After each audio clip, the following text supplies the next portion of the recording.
메가커피도 그렇고 컴포즈 커피, 메머드 커피 이런 곳에 전부 사모펀드나 해외 기업 투자가 들어와 있어요. 사실 사모펀드는 그 업을 아는 사람들이 그렇게 많지 않아요. 브랜드는 망가질 수밖에 저는 없다고 생각합니다. 그 만약에 고모님한테 홈플러스 좀 살려주세요 라고 누가 오면 어떻게 리브랜딩을 하시겠습니까? 그러니까 저는 되게 재밌게 잘해볼 수 있을 것 같아요. 안녕하세요, 한석준입니다. 이 시대 진짜 대가들의 순도 높은 지식을 전하는 지식인 초대석, 오늘은 대한민국의 브랜딩의 대표 주자 같은 분이죠. 노희영 고모님 모셨습니다. 어서 오십시오. 안녕하세요. 지난번에 찾아주신 다음부터 무려 한 1년 정도 시간이 지났습니다. 벌써 1년이 됐나요? 진짜 엊그제 뵌 것 같은데 벌써 네네네. 그렇게 됐더라고요. 네. 1년 동안 어떻게 지내셨어요? 저는 뭐 맨날 하던 대로 이리 뛰고 저리 뛰고 바쁘죠. 뭐 브랜드 만들고 또 새로운 거. 네. 유튜브도 열심히 하시고. 네네. 1년 동안에 대한민국 사람들의 소비 트렌드 뭐 달라진 거 있습니까? 너무 많이 달라지고 있어요. 그래요? 네. 2026년, 25년을 통해서 소비 트렌드가 너무 많이 바뀌고 있어가지고 마케팅하는 사람들, 브랜딩하는 사람들이 너무 힘든 것 같아요. 어떻게 달라졌나요? 예전에는 가성비, 가격, 품질 막 이런 이야기를 했는데 이제는 그런 이야기보다는 안 살 건 절대 안 사고 살 거는 비싸도 이 소비를 통해서 어떤 경험을 얻는다거나 내 라이프스타일에 어떤 철학에 도움이 된다거나 이러면 비싸도 사고 이러니까 양극화가 이제 점점 심해지고 우리 사회에서 이제 적당하다, 무난하다 이런 단어가 없어져 가는 것 같아요. 아예 극단으로 가는군요. 네. 그다음에 이제 AI한테 추천을 받아서 그리고 AI가 내 취향을 다 알아요. 왜냐면 이미 내가 프롬프트를 막 입력을 해서 나라는 사람을 알고 있기 때문에 그럼 추천을 해준 거를 다시 이제 또 재검증을 해가지고 그래서 바잉을 하는 소비자들하고 싸워야 되니까 너무 힘들어지는 거예요. 점점. 지금 시장 상황이 그렇게 좋지 않습니다. 아주 공부를 열심히 해야 되는 상황이에요.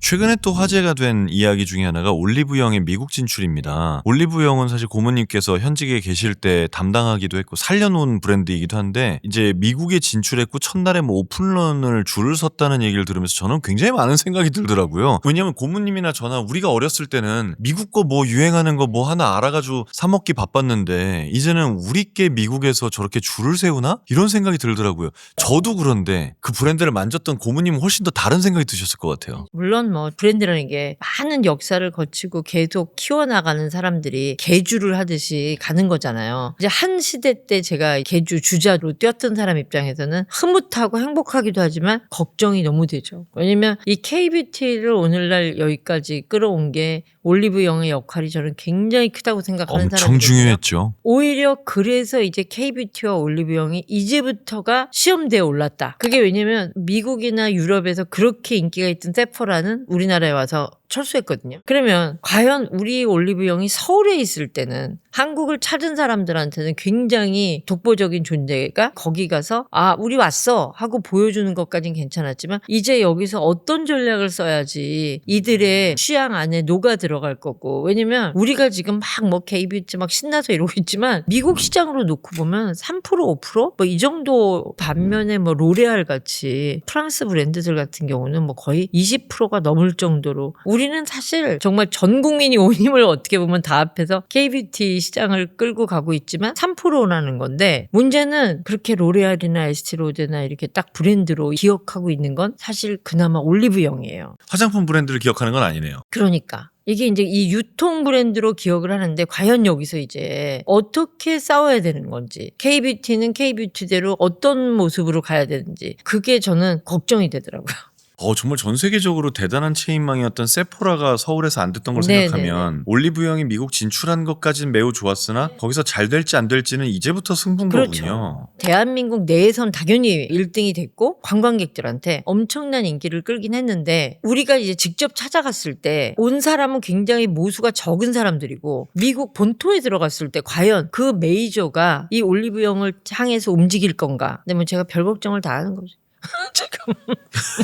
그러니까 오지랖이 항상 저는 모든 브랜드를 이렇게 걱정하고 모든 산업에 대해서 걱정하고 어떻게 보면 오지랖이 공부거든요. 그럼요. 공부죠. 네, 그러니까 저도 그걸 관찰하면서 내가 나라면 지금 저기서 어떻게 했을까? 지금 해야 되는 일은 뭘까? 막 이제 이런 걱정을 하고 있는 거죠. 그럼 고모님께서 다시 시대가 돌려져서 올리브영의 미국 진출을 진두지휘하고 있는 입장이시라면 어떤 브랜드 전략을 취하시겠습니까? 보면 뭐 400개 브랜드를 갖고 있고 있고 5,000개 SKU가 있다 막 이렇게. 근데 그거는 K-뷰티라는 거는 있지만 사실은 로레알을 F뷰티라고 이야기하지 않아요. 로레알이라고 이야기해요. 취향 저격하는 브랜드들이 여러 개가 살려있는 그런 매장이 돼야 서로 윈윈이 될 것 같거든요. 그 정책을 그들이 어떻게 쓸 건가. 그리고 그 안에서 브랜드를 살려내는 것도 있지만 모든 사람들이 관심 있는 건 사실은 K뷰티라기보다는 한국 여자들인 것 같아요. 어떻게 관리하면 저렇게 투명한 피부가 되지? 근데 이제 이거를 그들한테 어떻게 경험을 시킬 건가? 그러면서 거기에서 클렌징은 어떻고 토너는 어떻고 이런 식으로 어떻게 경험을 설계할지. 지금 우리는 K뷰티가 왔고 이렇게 많은 걸 갖고 왔고 우리 다 있어. 저는 그게 지금 오히려 우울하고 생각해요. 지금부터는 빨리 어떻게 하면 올리브영에서 에스티로데 같은 브랜드를 만드냐. 일본의 시세이도 같이 클레드뽀 같은 K뷰티가 사람들한테 사랑받는 건요. 가성비가 좋다. 재밌다. 빠르다. 뭐 예를 들어 PDR의 유행이다. 다 PDR로 다 나와요. 한 100종 있을 거야. 아마. 그러니까 그들한테는 재밌지만 우리한테는 엄청 리스크한 거거든요. 지금 너도 나도 다 하니까.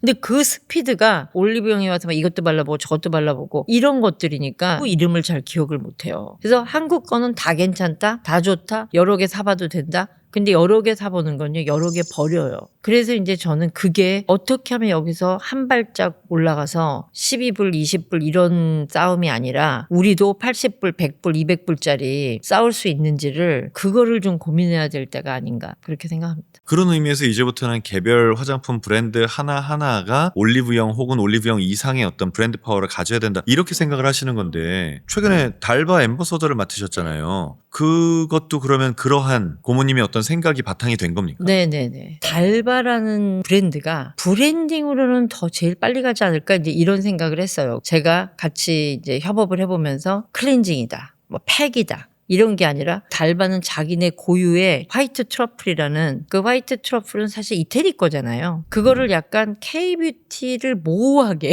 이게 K뷰티 브랜드인지 이태리 브랜드인지 모호하게 글로벌라이즈 하는 그런 타겟으로 만들기 시작한 게 저는 되게 똑똑하다고 생각했어요. 처음부터 글로벌라이즈 스탠다드를 갖고 시작하면서 딱 재료에다가 나는 이런 재료를 갖고 남들이 갖지 않은 차별화된 전략으로 시작하는 거에 대해서 저는 되게 잘한다고 생각을 했거든요. 그리고 프리미엄하게 보일 수 있는 스토리텔링 그런 것들이 제가 협업을 하면서 되게 재밌었던 과정이었어요. 그럼 앞으로 달바는 올리브영 이상의 어떤 브랜드 파워를 가지게 될 거라고 참 이걸 될 거라고 보시냐고 여쭤보면 안 되겠군요. 그렇게 만들어야 되는 입장이신 거군요. 저는 이제 엠베서더로 이제 어떻게 보면 홍보대사 역할을 하고 있는데 사실 전 달바가 되게 이거는 똑똑했다고 생각하는 게 제가 뭐 어디 나가서 미녀로 인정받고 있는 사람도 아니고 저 생긴 거 갖고 욕먹는 경우도 많습니다. 그런데 광고 필름을 저희 아파트에도 돌리고 모든 아파트에 다 나오거든요. 근데 오히려 그게 노희영이 60이 넘었는데 달바 모델이라고? 아, 노희영이랑 하니까 진짜 쟤네들은 브랜드를 만들려나 보다. 카테고리 킬러로 하지 않고 아 진짜 달바는 이제 브랜드 작업을 시작하고 브랜딩을 만들 것 같다. 아 외부에 그렇게 읽힐 수 있다 이거죠? 네네네네. 왜냐면 처음에 이제 저한테 제안이 올 때 전략을 되게 짜달라고 할 줄 알았어요. 근데 이들이 나한테 원하는 건 오히려 홍보인 거예요. 그리고 엠베서더 역할 진정하게 자기네 브랜드를 스토리를 같이 짜고 그 스토리를 이야기해 주는 거를 원해서 와 되게 똑똑하다. 아 이들은 취향과 스토리텔링과 그다음에 라이프스타일에 어떻게 적용시켜야 되는 거를 아는구나. 그래서 저는 일하는데 되게 재밌습니다. 혹시 고모님 피부가 좋아서 화장품 회사에서 앰버서더를 모셔간 거 아닐까요? 아 그래요? 어머 감사합니다. 진짜 달바를 제가 매번 여행 갈 때마다 가지고 갑니다. 혹시 그 달바 시그니처 라인 중에 고모님 가장 좋다고 생각하시는 저한테 추천할 만한 거 뭐 있으십니까? 미스트 한번 써보세요. 미스트요? 네, 그리고 이렇게 왜 뿌릴 때 좀 너무 많이 나와서 왜 떡이 든다거나 이런 것도 맞아요. 있잖아요. 예. 근데 절대 그렇지 않고 보습이 굉장히 촉촉히 충분히 마음에 들 수 있습니다. 명심하겠습니다. 고모님 옛날에 브랜드 만드신 다른 얘기도 좀 해보면 특히 이제 비비고 하실 때 그 비비고가 처음에 해외 도전할 때는 비빔밥으로 나왔다가 좀 잘 안 됐었고 그 다음에 이제 만두로 엄청나게 성공을 거뒀지 않습니까? 저는 이런 얘기를 들으면 너무 재밌는 게 항상 우리가 여기 가서 뭘로 승부를 하면 잘 되겠다라고 예측을 하고 그걸 밀고 거기서 이기려고 엄청나게 노력을 하지만 훨씬 적은 노력으로 성공하는 다른 제품이 있을 때가 많더라고요. 이런 케이스는 어떻게 미리 대비를 해야 되나요?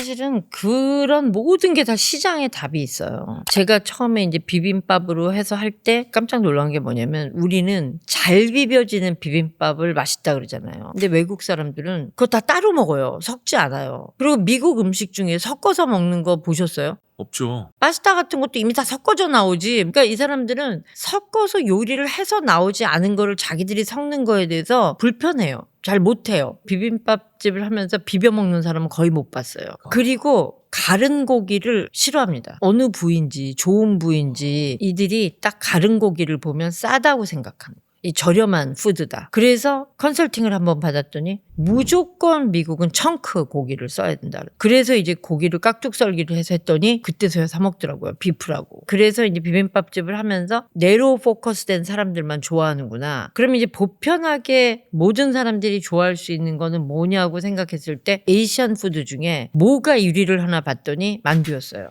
그래서 제가 그걸 보면서 한국에서는 쪄서 구워서 아니면 쪄서 냉동을 한 거기 때문에 팬 프라이 해도 되고 삶아도 되고 튀겨도 되고 일단 전자레인지가 아주 쉬웠죠. 그렇죠. 네. 이제 그때는 비비고를 생각한 게 아니라 만약에 백설만두나 고향만두가 미국에 들어오면 대박이 나겠다. 왜냐면 이 편의성 때문에. 그래서 제가 아시아 푸드 중에 1등이면 난 저거 먹을 수 있다. 그렇게 생각해서 만두를 한 거예요. 그래서 처음에는 막 회장님도 싫어했어요. 제가 막 그 설득해가지고 한 거죠. 그 만두 같은 경우는 그래서 런칭 하자마자 바로 반응이 오던가요? 빨리 반응이 왔는데 사실 미국에서 그 유통을 뚫는다는 게 굉장히 어려워요. 그 반응을. 근데 사실 진짜 저희 만두의 성공 요인 중에 큰 요인 중에 하나가 사실 싸이씨예요. 그때 강남스타일이랑 비비고랑 거의 같이 나왔어요. 그래서 이제 싸이씨를 모델로 선정을 해가지고 미국 시장에서 센세이션을 일으켰죠. 그때 싸이고 비비고라고 트럭을 만들어서 싸이가 가는 길엔 비비고가 간다. 그래서 싸이고 비비고 이래서 정말 싸이씨가 그 공연하는 데는 저희 그 트럭이 다 갔었어요. 그러면 이 해외에서는 뭐 이름만 대면 굉장히 유명한 근데 반대로 국내에 들어오면 잘 안 되는 그런 경우도 생각보다 많지 않습니까? 이 막상 글로벌 시장에서 완전히 인정받았던 브랜드가 한국에선 잘 안 될 때 그건 왜 그런 건가요? 이미 브랜딩은 돼 있는 거잖아요. 지금 머릿속에 엄청 많이 생각나요. 세포라도 그렇지만 까르푸도 그랬고요. 왜냐면 이케아. 이케아도 교외에 있는 거대 점포라는 전략을 포기했다 뭐 이런 말도 하더라고요. 그래서 우리나라가 참 뭐든지 빠르고 트렌드한 것도 빨리빨리 갖다 놔야 되고 근데 외국 기업들은 뭐 하나 사입을 하려면 그 자기네 본사에다가 허가받아서 신청해서 넣고 이 속도가 우리나라 사람들 속도에 제가 볼 때는 못 따라가는 것 같아요. 그런 유통기업들이. 그리고 패션 같은 것도 어떨 때는 이제 사이즈 같은 것도 좀 어려울 때도 있고 그거를 빨리빨리 우리나라에 맞춰서 조율해서 들어오고 수정해서 들어오는 그런 게 되게 늦잖아요. 세계적인 유통기업이 결제 라인 시스템을 가지고는 우리나라에서 못 버티는 거예요. 그러면 세계적으로 유명한 어떤 브랜드가 한국에 들어오려고 계획 중이다, 생각 중이다 라면 이건 반드시 해내야 된다라고 추천하신다면요? 그 나라 사람들을 파악을 진짜 열심히 해야 돼요. 이 사람들의 라이프스타일, 이 사람들의 그런 취향, 그다음에 한국 사람들은 어떨 때 이런 거를 입고 어떨 때 안 입고 막 이런 것들을 조사를 서로 굉장히 많이 해야 되고 그러게 사실 외국인 입장에서 보면 한국 시장 진짜 어려울 것 같긴 해요. 아니 저는 한국이 제일 어려울 것 같아요. 아니 그렇다고 무슨 뭐 들어가서 맘대로 할 만큼 시장이 크냐 큰 그것도 것도 아니고. 그래서 저는 인앤아웃 버거 같은 게 그런 데가 안 들어오는 것 같아요. 아예 네.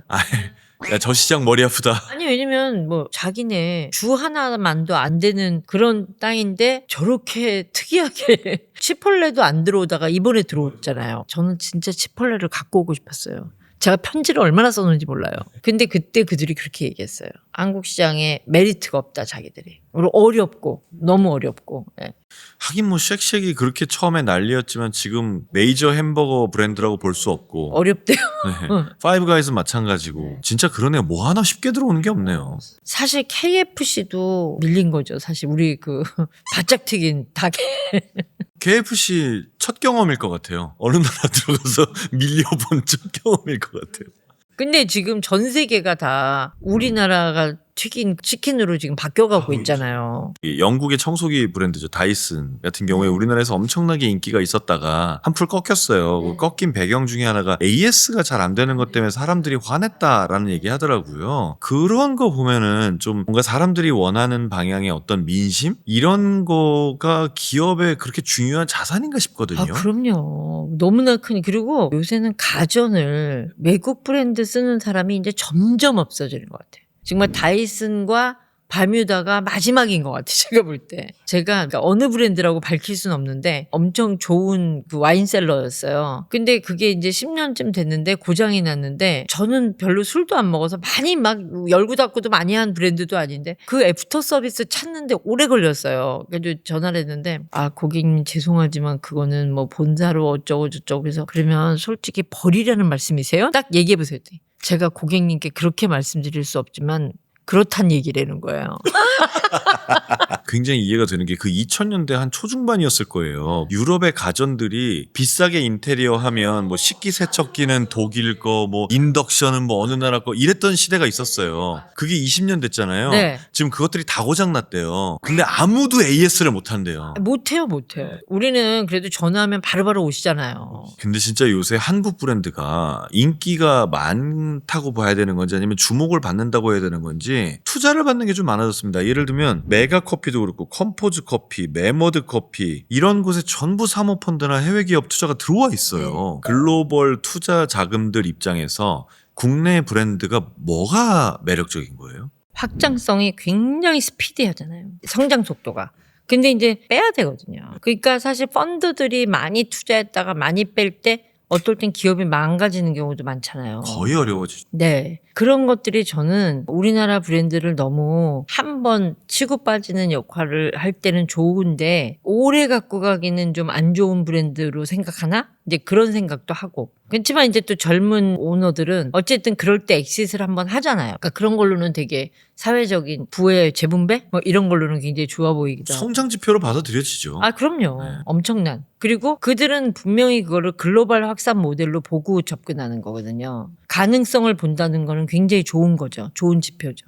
그럼 우리나라의 이런 커피 프랜차이즈들이 우리가 이름만 대면 알만한 그런 월드와이드한 커피 프랜차이즈들하고 비슷한 길을 갈 수도 있다라고 보는 건가요? 그게 이제 K라는 K 라이프스타일 같은 거를 붙여서 갈 수 있다는 그런 건데 저는 이 한국에서 너무 심한 경쟁은 저는 반대예요. 사실 저가 커피들은 한국에서 너무 심한 경쟁하는 중이지 않습니까? 그럼요. 너무. 사실 요즘은 진짜 1등만 살아남는 시대니까. 이 사모펀드의 위험성에 대해서 얘기를 하셨는데 사실 대표적으로 지금 불거지고 있는 문제는 홈플러스 문제입니다. 홈플러스 사모펀드가 인수를 했고 지금 홈플러스 매장 거의 다 닫지 않았나요 이제? 전국에 있었던 그 마트 체인이 사라지고 있는 건데 이 홈플러스 같은 경우엔 왜 이렇게 된 건가요? 그래서 저는 이제 사모펀드가 사는 거에 대해서 약간 네게티브하게 느끼는 거는 그다음엔 바로 효율이나 손익을 개선해야 되거든요. 그러면 사실 그 손익 개선에서 잃는 거 소비자한테 그게 부담으로 바로 오거든요. 왜냐면 더 좋은 제품을 갖고 더 좋은 브랜딩을 하기보다는 손익을 하기 위해서 직원들을 뭐 줄인다거나 서비스가 좀 나빠진다거나 왜냐면 그들은 어쨌든 되돌려 팔아야 되잖아요. 몇 년 안에. 이런 것들이 우리나라 고객한테는 바로 노출이 되는 거죠.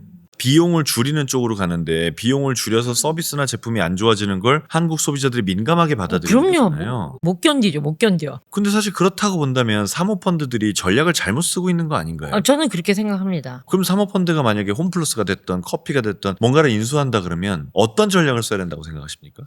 저는 이제 만약에 어떤 브랜드를 할 때 스테이크하우스라고 가칭 스테이크하우스다. 효율을 내려면요. 고기 등급 하나만 떨어뜨리면 바로 효율이 납니다. 고기 하나 등급 떨어지면 우리는 바로 알잖아요. 그렇죠. 사실은 퀄리티는 유지하고 효율을 잡을 생각을 해야 되거든요. 공급가를 더 가격을 싸게 받아온다든지 아니면 자기만의 어떤 유통 라인을 새로 개척한다든지 그러니까 사모펀드가 들어와서 오히려 그런 걸 서로 도와주면 윈윈할 수 있는 그런 구조가 되는데 사실 사모펀드는 그 그 업을 아는 사람들이 그렇게 많지 않아요. 그러니까 그 숫자만 보는 거에서 이제 브랜드는 망가질 수밖에 저는 없다고 생각합니다. 근데 그러면 똑같은 관점에서 달바 같은 이런 화장품 브랜드들도 다 투자를 받았지 않습니까? 네네. 그럼 그런 프레셔는 똑같이 있는 거 아닙니까? 사실 그래서 F&B가 더 어려워요. 확산형 모델로 됐을 때는 성분을 똑같이 지키면서 매스로 프로덕션 할 수 있는 그런 계기들은 공산품. 아, 화장품은 그게 되겠군요. 그게 저는 된다고 생각해요. 그래서 네. 오히려 저는 사모펀드가 K뷰티 같은 데다 투자하는 건 저는 찬성. 왜냐면 그거는 진짜 글로벌로 수출할 수도 있고 뭐 유통기한도 있고 뭐 여러 가지 조절할 수 있는 부분들이 있는데 사실 F&B가 저는 사모펀드에 들어오는 건 그렇게 좋은 바람직한 현상이라고 생각하진 않아요.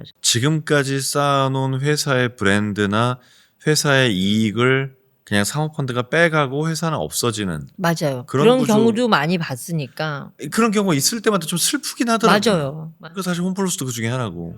그 만약에 고모님한테 홈플러스 좀 살려주세요라고 누가 오면 어떻게 리브랜딩을 하시겠습니까? 저는 일단 제품부터 경쟁력이 뭔가를 생각해서 사실은 그래봤자 과일, 그다음에 축산 뭐 이런 거잖아요. 사실 우리가 왜냐면 공산품은 경쟁이 안 돼요. 왜냐면 다 있는 그러면 생물에서 결론을 내야 되거든요. 근데 그 생물이 제일 안 남아요. 그 싸움이라고 저는 생각하거든요. 슈퍼는. 그다음 진열, 그러니까 뭔가 다른 진열. 그다음에 홈플러스에 있어서 그들의 동선. 그러니까 저는 되게 재밌게 잘해볼 수 있을 것 같아요. 아, 이렇게 지금까지 정말 그 기업의 브랜딩 얘기를 쭉 나눠봤는데 저는 브랜딩이라는 게 고모님하고 얘기를 하다 보면 브랜딩이 무슨 선언인가 싶기도 해요. 그러니까 우리 회사는 이런 회사야, 우리 제품은 이런 제품이야 라고 말하면 소비자들이 난 그런 제품 좋아. 그럼 좋아하는 사람들끼리 모여서 거기서 또 하나의 사업이 돌아가고 마켓이 돌아가고 이러는 어떤 사인인 건가 싶기도 하거든요. 퍼스널 브랜딩이라고 해서 개인들이 자기를 브랜딩하는 것도 굉장히 많이 하지 않습니까? 그 기업 브랜딩하고 퍼스널 브랜딩 같은 겁니까? 크게 보면 뭐 같죠. 왜냐면은 퍼스널 브랜딩이 왜 필요한가에 대해서 그냥 집에서 가만히 앉아 있는 사람들이 왜 퍼스널 브랜딩이 필요하겠어요. 퍼스널 브랜딩이 필요한 사람은 대상을 통해서 하는 거거든요. 누군가 내의 브랜딩을 사줄 사람. 뭐 내가 승진을 원한다거나 아니면 하다못해 내가 엄마인데 내가 자식들한테 뭔가 목표나 대상이 있어야지 시작하는 거잖아요. 브랜딩이. 기업 브랜딩도 대상을 향해서 하는데 사실 요새 브랜드 타겟이라는 게 점점 없어져요. 왜냐면 예전에는 뭐 남자, 여자, 나이 지금은 남자, 여자 구별도 못해요. 나이도 70, 80 되신 분들 제 친구들도 암이 많아요. 그리고 이민찬 팬도 많고 근데 10대가 트로트를 좋아하는 아이도 있고요. 그러니까 이제는 나이로도 구별이 안 돼. 그다음에 직업도 몰라. 오로지 볼 수 있는 거는 그 사람이 사용하는 브랜드예요. 내가 어떤 브랜드를 만들 때 저런 브랜드를 입는 사람들이 저 브랜드를 소비하는 사람, 유튜브 컨텐츠를 어떤 걸 소비하는 사람, 영화, 음악, 그러니까 그 사람이 소비하는 거를 관찰하는 것만이 내가 지금 만드는 제품이 어느 사람한테 먹힐 것 같다라는 추측을 하게 되는 거거든요. 그게 이제 브랜드를 넘어서 취향까지. 이 사람의 라이프 스타일이 어떻구나. 그러다 보니까 정말 브랜드를 연구하는 길만이 그러니까 이 브랜드의 흥망성쇠는 이랬고 이 브랜드는 이랬고 근데 쟤는 저 브랜드를 그래서 좋아하는 거야. 이런 스토리 메이킹하고 직관할 수 있어야만이 브랜드를 만들 수 있거든요. 그런 게 퍼스널 브랜딩에도 똑같이 적용되는 거고 어느 기업이 브랜드를 만들 때도 내 브랜드를 소비할 사람이 어떤 브랜드를 소비하고 있느냐 하는 관찰이 전 제일 중요하다고 생각하거든요. 브랜드는 결국은 누가 나를 소비할 것이냐, 누가 혹은 우리 회사 제품을 소비할 것이냐 이 얘기라는 거죠. 그 관찰을 하는 게 그리고 지금 시장이 어떻게 돌아가고 있는지 그리고 아까 제가 말씀드린 것처럼 AI 어시스티드 스펜딩처럼 네가 볼 때 나는 어떤 게 나한테 어울릴 것 같아 했을 때 AI가 나를 선택할 건지 진짜 어떻게 보면 점점 더 어려워지는 복잡한 세상에 저희가 살고 있는 거죠. 그 유튜브의 채널을 선택하는 것도 브랜딩의 일종일 수 있겠다라는 생각이 드네요. 그러니까 지식 인사이드를 보는 사람들이 갖고 있는 어떤 지식을 향한 마음 이런 건 다 비슷할 거 아니에요. 그럼요. 그리고 그 알고리즘이 돌아서 이제 그 다음에 쭉 같이 연결되는 그게 내 취향이 될 수 있는 거거든요. 자, 그러면 이제 고모님께서는 계속해서 새로운 식당도 많이 찾으시고 공연도 많이 보러 다니시고 영화도 많이 보러 다니시고 일부러 이제 새로운 영감을 얻기 위해서 그렇게 하신다 이런 말씀을 하셨는데 실제로 그렇게 많은 어떤 새로운 문화를 접하는 것들이 고모님이 생각하고 있는 브랜딩에 대한 아이디어를 찾는다든지 기존 아이디어를 확장시킨다든지 그럴 때 도움이 되나요? 그럼요. 왕가 사는 남자가 정말 그렇게까지 완성도가 높은 영화였냐. 사람들마다 다 다르겠지만 이때 왜 이 사람들이 이걸 이렇게 좋아할까? 그런 거를 막 궁금하다 보면 넷플릭스에서 너무 좀비 그다음에 때려 부시고 쏴 죽이고 이 사람들이 아날로그적인 어떤 감성이 필요했나 보다. 그래서 저는 AI가 사람을 절대 대체할 수 없다고 생각하는 게 이 변덕과 실증과 그다음 새로운 것에 대한 탐구와 이런 거를 사람들이 막 움직이고 있는데 AI는 그 정도까지 빠르게 움직이지는 못해요. 데이터가 없이는. 그러니까 그런 것처럼 저는 그런 세상의 현상을 읽는 거. 왜 이 난리들을 치는 걸까? 지금 이거 가지고 왜 이렇게 화제가 되고 그다음에 어떨 때는 이게 지금 화제가 될 것 같은데 왜 조용하지? 막 이런 것도 있고. 그다음에 영화도 마찬가지고. 그래서 저는 그런 모든 세상을 돌아가는 제가 그 스파이더맨도 티켓이 없어서 밤 12시 30분 걸 보러 갔는데 너무 사람이 많은 거예요. 밤 12시 30분이요? 네. 그러니까 그만큼 우리가 극장을 외면하고 있는 게 아니라 좋은 영화가 없어서 안 갔던 거예요. 가고 싶은 사람들은 다 가고 있는 거예요. 그래서 참 무섭다. 네, 그런 생각도 저는 하죠. 근데 이렇게 좀 사람들의 취향이나 트렌드가 확확 바뀌는 건 한국만 그런 거 아닌가요? 우리가 좀 빠르긴 하죠. 우리가 굉장히 빠르죠. 네. 뉴욕 같은 경우는 제가 예전에 뭐 예를 들어 10년 전에 다니던 식당들이 아직도 있어요. 근데 우리나라는 진짜 외국분이 몇 년 전에 와서 모시고 갔던 식당 다시 가자 그러면 못 데려가요. 왜냐면 이미 너무 없든가 이미 너무 후져졌든가 빠르게 돌아가는 이런 나라라는 게 그러니까 사실 그게 오히려 K뷰티에도 그렇다니까요. 올리브영에 가는 게 신제품 새로운 게 많아서 재밌어서 가는 것도 있는 거예요. 근데 그게 저는 발전을 한 이유이기도 하고 그러니까 이제 지금부터 우리가 잘해야 되지 않나. 이렇게 브랜딩이나 제품을 고르는 어떤 안목이나 이런 것들이 결국은 좀 써봐야 안목도 생기고 취향도 생기고 그러면서 내 특정 브랜드에는 나의 감정을 좀 투사하기도 하고 이런 것들이 다 물려 돌아갈 텐데 제가 예전에 맨날 돈 모으는 애들은 마케터가 아니다. 돈을 써야 된다. 많이 써보고 그래서 저는 많이 사지 않아도 반드시 디자이너 브랜드를 입어봐야 알고 사실 저도 어렸을 때는 두 끼는 진짜 우동 라면 먹고 한 끼만 출장 가서도 제일 좋은 음식점에 가보고 그때가 근데 훨씬 더 어프리시에이션도 많고 맛있었던 것 같아요. 지금은 뭐 계속 몇 끼 먹을 수 있으니까 맛없고 그리고 호텔도 진짜 후진 호텔에서 자다가 하루만 좋은 호텔에 가보고 막 이랬던 그런 경험들이 지금에 쌓여서 이제 제가 되는 것처럼 저는 마케터라면 정말 이런 브랜드에 대한 열망이 있다면 저는 지금도 직원들한테 그렇게 하라 그러거든요. 그러면 지금 현재 그렇게 가용 자원이 많지 않은 젊은 사람 입장에서는 그렇게 횟수를 조절한다든지 혹은 내가 좀 확실하게 취향을 알고 싶은 그 분야만 투자한다든지 이런 식으로 나눠야지 투자하는 그 레벨을 낮추는 쪽으로 가면 안 된다라는 저는 말씀이시죠? 절대. 1년에 옷을 한 벌 사입더라도 저는 반드시 디자이너 세일을 하는 걸 살 수도 있고 세컨 핸드를 살 수도 있고 여러 가지 방법이 있잖아요. 그러니까 좋은 것과 나쁜 것을 다 가져보지 않고 상품을 팔 수 없어요. 저는. 컨텐츠로 봐서 되는 것도 아니에요. 그래서 제가 맨날 연애소설, 뭐 연애영화 100번 본 사람이랑 한 번 연애해본 사람이랑 누가 이기겠냐. 한 번 연애한 사람이 이기죠. 당연히. 네. 지금 사람들이 지금 소비하는 패턴이 보면 소유하지 않아요. 소유하려고 소비하는 시대는 이제 끝났어요. 뭘 난 갖고 싶다가 아니야. 내가 소비하는 것이 내 경험이 되고 이 경험을 통해서 이 브랜드를 통해서 나의 삶의 이런 패턴이나 질이 어떻게 달라지느냐. 이런 싸움이에요, 지금. 근데 참 고모님 모시고 1년 전에 이 자리에서 얘기했을 때에 비하면 전반적인 대한민국 국민들이 소비하는 트렌드 자체가 많이 달라졌다는 생각이 네, 드네요. 1년 새에 그 AI라는 것도 영향을 미쳤고요. 그리고 또 하나 이제 소비 패턴 중에 술을 안 마셔요. 술 엄청 줄었어요. 네. 그래서 진짜 이번 1년 사이에 보면 마라톤을 너무 뛰어요. 다들 너무 뛰어요. 너무 뛰어요. 그래서 이제 젊은이들이 내가 이 장기나 이런 걸 모든 걸 제대로 잘 써서 건강하게 오래 살려면 정말 이 혈당 체크도 해야 되고 그러니까 정말 혈당이란 단어를 우리가 들어본 적이 없는 단어거든요. 사실 몇 년 사이에. 건강에 대한 화두도 너무 많이 바뀌었고. 브랜드가 아닌 취향, 그 다음에 이제 양극화되는 세상. 진짜 이번 1년 사이에 2026년이 굉장히 선언적인 해인 것 같아요. 제가 봤을 때. 알겠습니다. 노혜영 고모님과의 첫 번째 시간이었습니다. 지난 1년간의 대한민국의 소비자들의 소비 트렌드가 어떻게 바뀌었는지 또 그 안에서 우리는 어떤 브랜드를 선호하게 될 것이고 어떤 브랜드를 찾아가게 될 것인지에 대한 이야기도 함께 나눠봤습니다. 계속해서 재미있는 브랜드 이야기 2부에서 이어집니다.